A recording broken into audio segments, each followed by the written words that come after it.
নমস্কার বন্ধুরা, আমি তোমাদের রঞ্জিত স্যার বলছি। আজকে ফার্স্ট সেমিস্টার কনস্টিটিউশন ভ্যালু তোমাদের যেটা আছে, ঠিক আছে, সংবিধানে, ওইটা নিয়ে আলোচনা করব। ওইটা লাস্ট মিনিট সাজেশন দেবো। দেখো, আগের বছর আমি যেটা দিয়েছিলাম প্রথম, তার থেকে পুরোটাই কমন এসেছিলো, তোমরা দেখেছো কোশ্চেন, ঠিক আছে, এই চ্যানেলে। তো কনস্টিটিউশন ভ্যালুর ক্ষেত্রে তোমাদের বেশি খাটতে হবে না। তোমাদের দেখো, ফার্স্ট পার্টে আমি 5টা থেকে 6টা কোশ্চেন দিয়েছি। ওর মধ্যে যেই কোশ্চেনগুলো স্টার আছে ওইগুলো করো। যে কোনো কোশ্চেন দিলে ওটা সংবিধান নিয়ে ফার্স্ট পার্টে লিখতে হয়।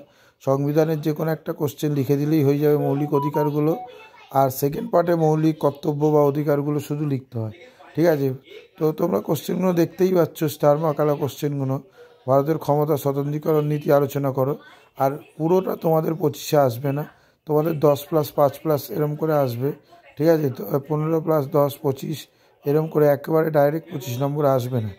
এবার সেকেন্ড হচ্ছে তোমাদের যে সেকেন্ড ইউনিটটা আছে, ওই সেকেন্ড ইউনিটটা আমি দেখো 3টে থেকে 4টে মাত্র স্টার দিয়েছি।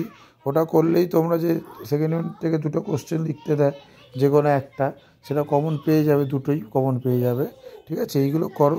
কারোর যদি পিডিএফ দরকার হয় হোয়াটসঅ্যাপ করো, সম্পূর্ণ নোটস আছে এবং অন্য অন্য সাবজেক্টেরও নোটস অ্যাভেলেবেল আছে।